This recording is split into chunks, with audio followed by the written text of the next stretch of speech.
ba nyangalakata ba kimi bontaba. Ah, Willy Ngoma. Willy Ngoma yaka kosa biso lisusu. Yom to mesana ko kosa biso. Donc ba kimi bontaba. Alors, na l'aksabino tozana minembwe. Comme ça, vous allez sûr de ce qui se passe. Alors,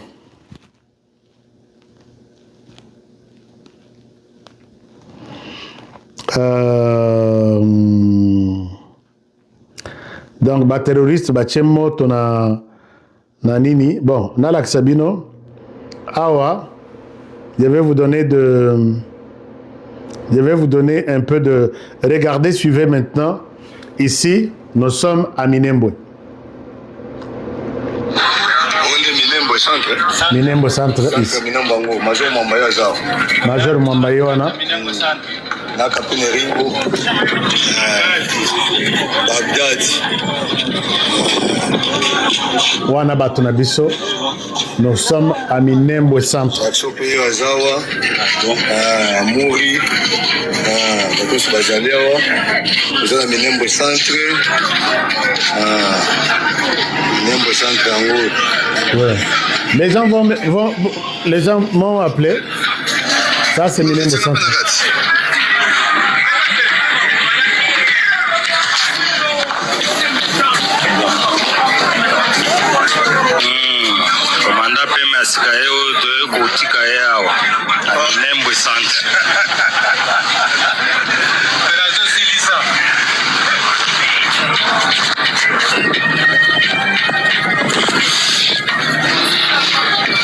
Alors, il y a des gens qui m'ont appelé SKHK, Isaiah Soloto, Isaiah Soloté. Les combattants, les hibous, sont à Minembwe Centre. Nous sommes à Minembwe Centre. Boyebisa Moïse Nyarugabu que nous sommes à Minembwe. Boyebisa Azarias Rubero que nous sommes à Minembwe. Boyebisa tous les Banyarwanda tout qui sont à l'extérieur du pays, aux États-Unis, en Australie, en Europe, nous sommes à Minembwe. Ba cotisation tout basali basangisi batini en Afrique ekoti na maye wo nous sommes à Minembwe. Minembwe ni kwetu, Minembwe chez nous. Je pense que débat wana et Sili, on va faire les ratissages pour un peu remettre de l'ordre to Sili na Minembwe et puis tomata siko tozonga toketala ba mosusu batikali kuna et la guerre dans l'est du pays restera au passé composé. Il était une fois dans un coin de la République démocratique du Congo une tribu ou une communauté venue de quelque part et qui a créé des désolations, des troubles. Ça restera comme ça. Vous serez content de ce que je vais vous dire tout à l'heure. Donc, Moïse Nyarugabo, ne vous fatiguez pas d'aller chez... Et ces gens-là seront sécurisés. Minembwe, les Banyamulenge qui sont à Minembwe seront sécurisés par le gouvernement congolais. Puisque la plupart, il y a raison, mais les autres Banyarwanda qui sont dans d'autres endroits contrôlés par le gouvernement, qui les protège là? Allez-y alors les protéger. Bon, donc, nous sommes ici pour les protéger les minorités. Les Banyamulenge sont même à Kinshasa. Qui les protège? C'est vous? Ils sont partout dans toutes les provinces ici. Même chez moi, au Kassai, ils sont nombreux. Qui les chasse là-bas? Et qui les protège? C'est le gouvernement congolais. Vous n'avez aucune raison. Que Minembwe est sécurisé. Minembwe est libéré de terroristes que vous êtes. Nous sommes à Minembwe et nous allons nous battre pour sécuriser Minembwe, sécuriser notre population qui est là. Puisqu'à Minembwe, il n'y a pas que les Banyamulenge qui vivent là-bas. Il y a aussi les populations autochtones. Et ils sont sécurisés par le gouvernement congolais. bituma na bino bosala mbongo wana bosangisa mbongo bopesa na Rwanda passe eza makasi. Là ils vont bien vivre, il n'y a pas de problème, il y a ko lembisa biso tomela maïté minembwe bazo sala marche à travers le monde minembwe allez encore marcher, la population sera sécurisée, ndengo ya ovira baza sécurisé, le babo sala buzoba ya koboma pour rejeter la responsabilité sur le gouvernement. Basala yango te basala yango pété. Puisque tous les Banyamulenge et la population locale vivaient ensemble. Chers amis, Nako Bete la Bino Lisolo, une petite histoire. Puisque moi, j'aime bien vous rappeler l'histoire pour que vous puissiez comprendre. Les gens, les Banyarwanda, les populations autochtones vivaient très bien jusqu'en 1900, presque 90. Ou presque 1994 ou 95. Il n'y avait pas de problème, il y a marginalisation, il n'y avait pas de problème, il y a Obiso, Toza, Boye, Bino, Bozakuna. Quand Mzé Laurent Désiré Kabila, Bakossi, Naba Rwandais, non, viens ici, nous allons t'aider, nous allons te donner le pouvoir. Rwandais, Babandi, ko formé Kuna, na Rwanda. Tous les Rwandais qui étaient à Bukavu, Nabete Lisolo, il y a neveu Nanga, qui a été recruté à Bukavu pour aller suivre la formation na Rwanda en disant que tu es un libérateur, tu vas libérer la RDC. Moi, à Katissa, formaye, zongisa est toujours na Bukavu pour faire l'espionnage et les renseignements. Moi, na Zalaka na Bukavu, mais à comment que zonga na marché. Mais finalement, les mouvement wana ya Mzee Bandi, tous les Banyamulenge Bazalaki, puisque Bukavu na Tchangungu, c'est vraiment totalani. Zaka Pomro et rivière au Rosizi qui nous séparent. Tous les Banyamulenge balimwa qui na Bukavu. Balimwa na Bukavu va disparaître. Oh, bolamoki na tong. Et puis Tozalaki, soko Vandi Boye, na Bukavu, bazola kisayo que famille c'est une famille rwandaise bayawa baza ba réfugiés et puis ils acceptaient ça comme ça au vandi côté mususu baza ba rwandais, ils acceptent que nous sommes des Rwandais, nous sommes venus du Rwanda, nous sommes ici comme des réfugiés. Ils vivaient ensemble dans la paix. Quand maintenant Mzee Akoti a sali mouvement na yewana batu nyonso ba Banyarwanda nyonso balimwe nzoka bazongi na Rwanda la formation militaire, bazongi siko baya na Mzee Laurent Désiré Kabila. Quand ils retournent maintenant à Bukavu, ils deviennent des militaires avec des armes à la main et ils ont commencé, il y a qu'à rendre compte, il y a Nabato, Bazalaki, l'Akisabango, Misapi par exemple. Ah, celui-là, c'est un Rwandais, ainsi de suite. Siko bazongi, comme les chefs, puisque Nekonabango. Azalaki bango bazalaki ko soutenir Mzee Laurent Désiré Kabila, Mzee azui pouvoir et aussi qui ont aidé Mzee comme na Bukavu, bakolo Bukavu. Chers amis, les Congolais ont fui Bukavu à cause ya misala mabe ya Rwandais. Batikali wana bamususu bakomi ils ont tué à Bukavu. Je parle de Bukavu, c'est là que je maîtrise bien un peu la situation. Ils ont tué puisqu'ils avaient des armes. Onyo Sazalaï comme on a bango avec deuxième regard. Bako bengaye, babomi.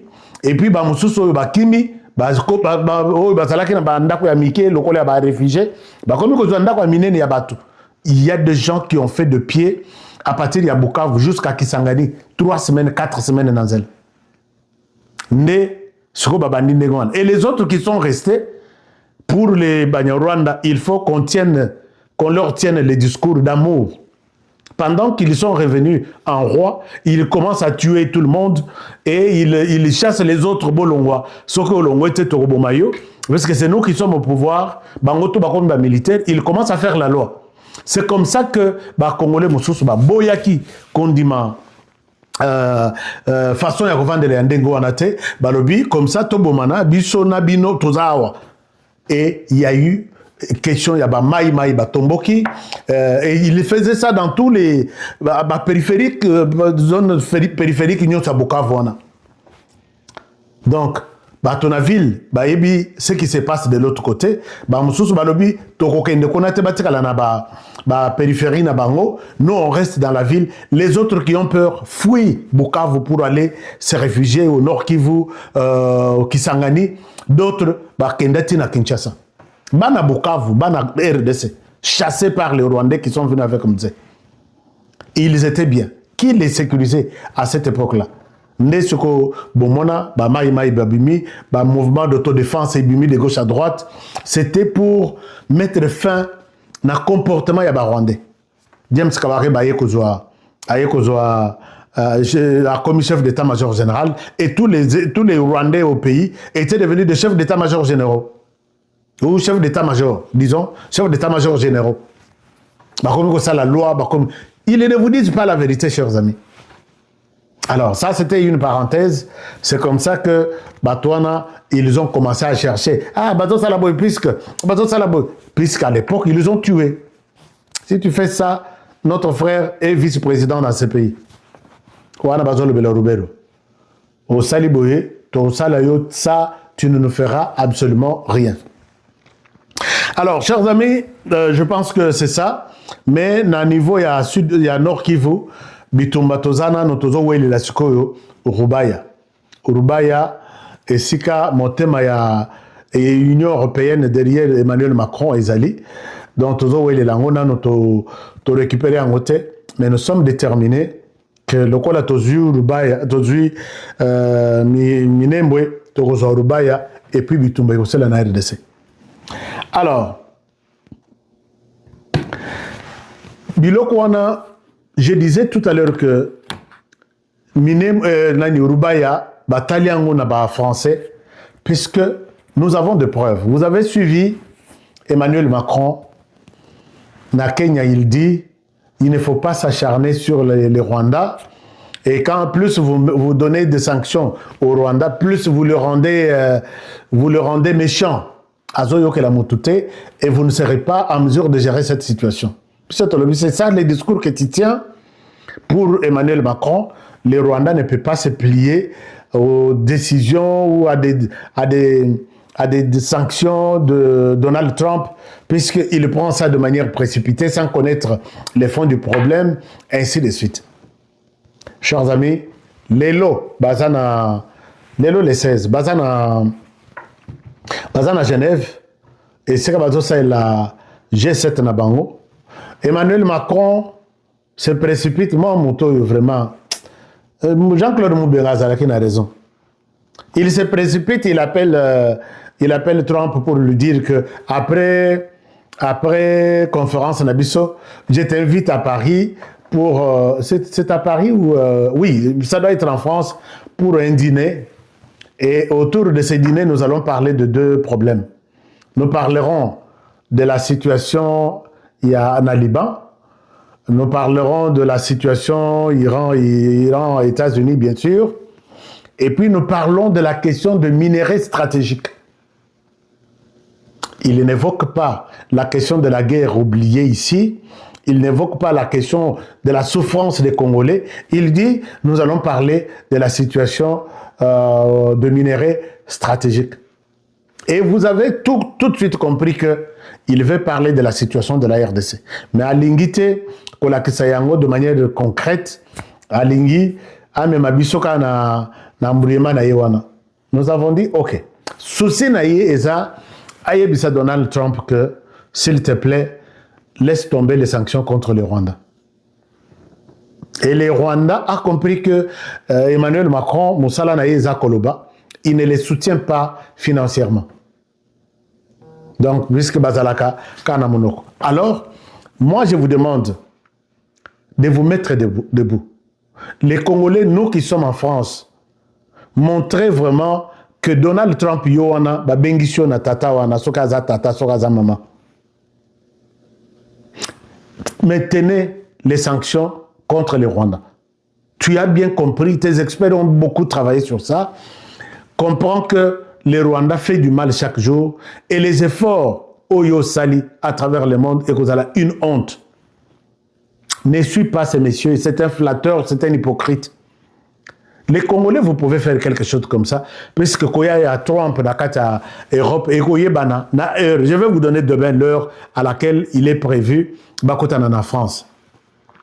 Donc, tout ce que la banque tente, même ceux qui ont un groupe à taille à 10, te faire entendre voix Trump à mon que ce sont des Congolais qui sont venus lui souhaiter la bienvenue avant d'entrer à l'Élysée.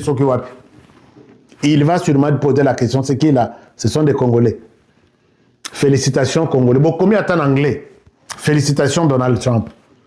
We are Congolese. Toujours féliciter yo pour ce que tu as fait au Congo. Ça, c'est ça la pression. Alors, quand il va entrer par Emmanuel Macron, écoute, est-ce qu'on l'embissant à Rwanda, ainsi de suite, à se souvenir que les Congolais me disent félicitations dehors, je ne peux pas changer n'importe quoi à cause de tes miettes, tes intérêts. Puisque Emmanuel Macron est en train de travailler sur base de ses intérêts. Comment est-ce que les Rwandais n'acceptent pas les sanctions des Américains, puisque quel est le sort que les Américains ont réservé à notre accord, notre contrat, que nous avons avec toi depuis 2004. Les Français cherchent par quel moyen se retrouver derrière les Rwandais sur le sol congolais. Puisque, vous pouvez voir, chers amis, il y a une ONG qui a publié un rapport. Ici, Ndekonabiso Oyo fait les comptes à rendu. Ndekonabiso fait les comptes à rendu pour nous dire que ils ont fait des enquêtes. On découvre que les porte-parole du M23 aujourd'hui, il a une société, la France, société qui fait la négociation entre les multinationales et les minéraux stratégiques du Kivu, mais c'est une société basée en France. Baza, société, il y a porte-parole, il y a M23. Emmanuel Macron est au courant et il laisse ça comme ça. C'est pourquoi il n'est pas prêt à aider la RDC. Donc considérons Emmanuel Macron comme notre ennemi. Puisqu'il ne nous aide pas, il est pour notre ennemi, il est aussi notre ennemi. L'ennemi, donc l'ami de notre ennemi est notre ennemi aussi. Alors, suivez ça, c'est une confirmation. Mandela ndimaki pe Mobutu si Mandela kende parce que basalaki masola na utenika na océan na kata masuwa mais Mandela ndimaki azala médiateur pour Mobutu kende parce que bomi Congo tala do Mandela ndimate aku so fachi tongaye to côté sur la 4e république so fachi lingi faut moderniser Congo donc ça dit l'Union européenne d'après bango balinga ka Congo to lala à genoux libéla so France et ça les bien pas que non Congo est tellement les réveils des géants. Ok. C'est quoi? Récemment, on a dans le pays, pour baroter déjà si babali entraînement. Mais tout peut tout si babandi, ma préparation. Tu travailles dans 5 jours. Bisous, tu vas mettre le mercredi. D'ailleurs, pour votre information, l'objet n'a mon vite à sali 0-0 dans Mazembe. Vite, on a gagné Mazemba. Mazemba profite à Libanda. Faire vite pour profiter aux appels-moi point. Et moi donc, il est m'a belé. Les ans. Le classement, ils ont toujours respecté Mazemba, ils ont toujours en tête. Parce que vite à Salinine. Fallait vite à gagner tant lobby compliqué. Attends mon classement. Malgré Babeta qui lobby. D'accord. Le baquet 0-0. D'accord. Donc Mazemba a toujours leader. D'accord. Mercredi, tout son bêta. Mercredi, tout son bêta. Match à 21. Mais et là, comme il y a des lobby, je vais aller au place Bazola là. Place Bazola là, la Belgique. La Liège. Et puis Liège, on a beaucoup de choses. Rwandais, baza trop dans la ville. La Belgique, Rwandais, baza trop. Parce que nous avons sa confiance. Il y a Rwandais. Ce sont les Belges. Les Belges, nous avons la Rwandais. Donc, on est étiqueté sur Rwandais, c'est la Belgique qui est le premier fautif. Parce que baza trop la ville en Liège. Joueur bazola la chambre moro bambeto mibale. Donc chambre moro des joueurs, chambre moro des joueurs. Lionel Mpasi azola la mbeto chambre moro na Dilaba Tobinsika. Donc on mbeto na. So ma statika ki ba téléphone na mbeto a dépassé ki moké. Lionel Mpasi a bimi a keboué le téléphone est sonné. Quand il est sonné, Bila babi oh nana wo benga biso toi déjà na internat donc toi na réveillé préparation. On a biso to staff technique il y a les Havre parce que Lionel passe à better dans les Havre. On a biso to staff technique il y a les Havre to lui to informé dans passe que entraîneur à Koufi. Entraîneur à Koufi. On y peut se ndenge rolo bango yo zana mo diplomatie mo boy. Yebaneni ya on sa message. Bon ça va merci. So il y a là dans Tobinsika tant on va dire que nos entraîneurs il y a les Havre à Koufi. Bruno Bourguego à Koufi. Yo si ko faut un message on a fait ça Sébastien de Sabre staff. Coach excusez comment le téléphone il est là on pas ça a été dépassé mais bali ba informer biso coach na bango Koufi. À Koufi lobby vendredi na Tongo na Paris. Si il fallait y signaler staff ben baneni il y avait bisa Lionel Pasi le coach na bango Koufi il y a les Havre. Yes go ABC staff te il avion na ne basalara ba blague bo ban entraînement musculation baluka boy master yo coach na da ya soit no problème yo coach na da mais maman yo va coach na da ya ce qu'on va il meurt ya muninga changer en plein entraînement de ça babi mais ni na so ma yindi ga elongi tangambi même habiter na compagne azo bise ba message mo menetse ba maliwa ba ni coach abengi ba ya ba na équipe nationale fo bo ça na bato benga ba assistant social ba ça bato batala ba nettoie bato éducation ba bengi des assistants sociaux mais non ye alobi de makambo na fâché li kam nim o tengo na mona téléphone benga ba benga no coach ali Havre akufa ki ba nini yo coach na bango Koufi yo fuzwango ebisi biso technique to garder le Congo to ebisi de la même manière mon secrète et puis ko pesa moto message et bembe bomba mo démoraliser maman moto ali babe il faut moi diplomatie mo boy il faut manière mo boy ya ko lobela feza do faut moi stratégie mo boy langage ko loba feza la badi ndawa ti basisa social ya lopa ba fali espace babi non oui, malgré à l'obéla qui m'a bien information, n'est que coach n'a pas Koufi lobby vendredi. À Koufi déjà jeune, n'a âge à 43 ans. Parce que jeune, sur les cardiaques sur lui.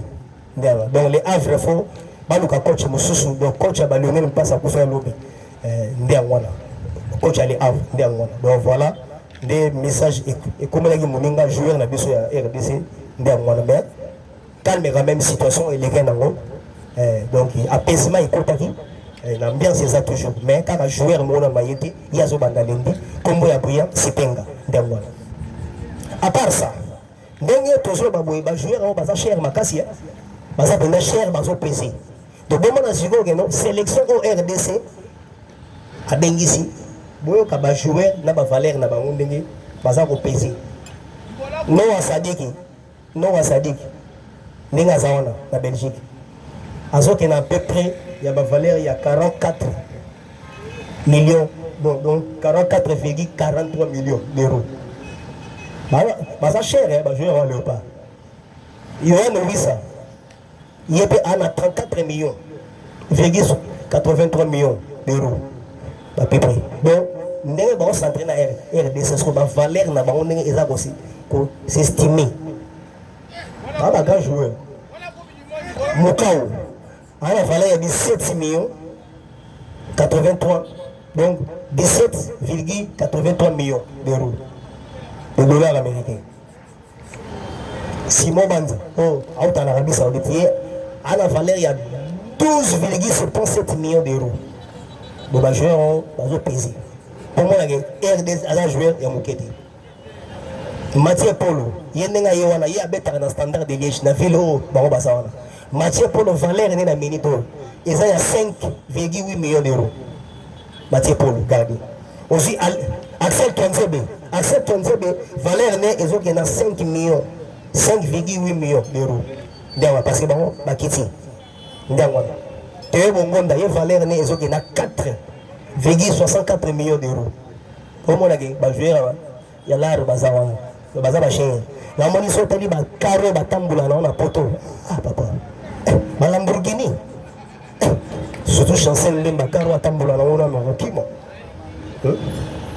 Aujourd'hui, Edo Kaimbe, il y a valeur à 4,64 millions d'euros. Oh, bah bien que je vais regarder c'est ma valeur na bangodo façon bango bazo peser façon bazo coûter cher. Aujourd'hui mais aujourd'hui Mbemba ana Mbemba azo kita pour AGPA avec presque ba faire carré. Mbemba a comme na 2,9 millions d'euros. Steve Kapodi il est à 2 millions, donc 2,9 millions. Aussi, Joris Kaim, il y a valeur dans un minito. Ils ont l'argent à 2,9 millions d'euros. Arthur Maswako, il y a pour abandonner la Sanderlai. Avec Nani, Tirki, Beskitas, avec la Beskitas, Cécilie, avec la Sanderlai. Sanderlai, la mi-saison, on va parce que manque attend déjà. Lance a récupéré qui. Mais malgré Lance a récupéré déjà, il m'a champion de France. Parce que la saison prochaine, il va être Champions League. Arthur Maswap. Donc, valeur est dans Milito.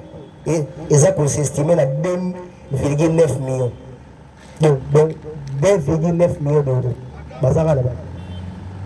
Charles Piquet, il est même. Charles Piquet déjà, autonome espagnol de Barcelone. Il est déjà longue, à soit Italie. Pour Naples, à Osengaï. Napoli, à Osengaï. Charles Piquet, il y a 2,9 millions d'euros. Sipenga après, il y a la deuxième division. Donc, il y a des débarrages dans le Souka pour Bassani. Il y a la première division. Mais, nous avons estimé, tant que nous avons Castellon, pour Fola Mazo Sengaï. Donc, la saison déjà dans la première ligue d'Angleterre. Sipenga, il y a 2,3 millions d'euros. Nathanaël Mboko, il y a 2 millions, 3. Et il y a Méchac. Il écoute à ça la fierté à football parce qu'il y a peut-être la monde à loco pour abandonner la Don Bosco, à l'homme de Bosco, à tout ça mazembe qui na poto. Na yang bols. Donc là moi na Congo, donc natif à Ao. Il y a valeur na ils ont 2,3 millions d'euros. Quand la fiston Mayeli, il y a un niveau à Égypte pour la valeur n'est estimée dans le mois dernier temps. Il y a 2,9 millions. La valeur aussi, Bakambo la monnaie, ils ont 1,62. Gédéon Kalou le paie 1,5 million. Motosami 1. La monnaie, donc, notre mois, quasiment moqué dans ma balance. Motosami, ils ont 1,39 millions d'euros. Fayoul, le Timothée Fayoul, 1,16 millions. Dila Batobinsika, il y a 800 000. 800 000 euros, il y a au Kita. Gaël Kakuta paie à 348 000 euros, il y a au Kita. Alors Chibola. Wana Azana 174. On a un montant par l'autre, un salaire presque. Au bas, un salaire là-bas. On va dire que boss. Pas ma patron, là-bas. Pas salaire, pardon. Pas salaire là-bas. Donc, qu'est-ce que non. Amis sportifs, les trois samedi, nous avons ils allaient mercredi, au Tosagina Bidon. Véron Mosengo. Azalaki invité na cité de Louia. Na président Nabiso, au Konzamboko, président Félix Antoine Tshisekedi de Chilombo, Béton, Fachi Volcan, Fachi Soleil, Zouwa Bilombo. Tête à tête pendant 4 heures de temps. Na Véron Mosengo. Oh, autant de gars fait quoi. Mais, amis sportifs, Moninga, son nom na motozo mi maraba projet na banga yo ponga pe na komba ba projet et loko siko Véron Mosengo ngo tozo chele na nase yazo mi ba projet mais tout ce qu'on comprend yazo mi ba projet o ke musales etambola na ndenge projet zaleli olandi ce projet est là que ça il y a des séries mais eza bato mosuku alakisi projet mais opesi mpe mbongo asali yango te abimi mpe avantage sikoyo ye ake kuna ezalaki mercredi oyo mpona oyo toasande mercredi nango batosola na mokonzi ya mboka mosengo asali na cité de loria ake koprésente baprojet oyo aza nango fomona le président Félix alingi bale nzambe oza malamu otindeli biso dona moto oyo ayebi valeur ya sport en tout cas nzambe merci na ndenge opesa biso président oyo ayebi nyonso donc omoni moto patonga mboka oyo faza nango natif ya mboka oyo ayebisi mosengo boye abi bo sikoyo yo bimi président Fekova plan na yo eza nini projet no eza nini plan yo sikoyo oye posala nini facha poser première question vraiment mosengo abimi ce projet abi bo mokonzi ya mboka projet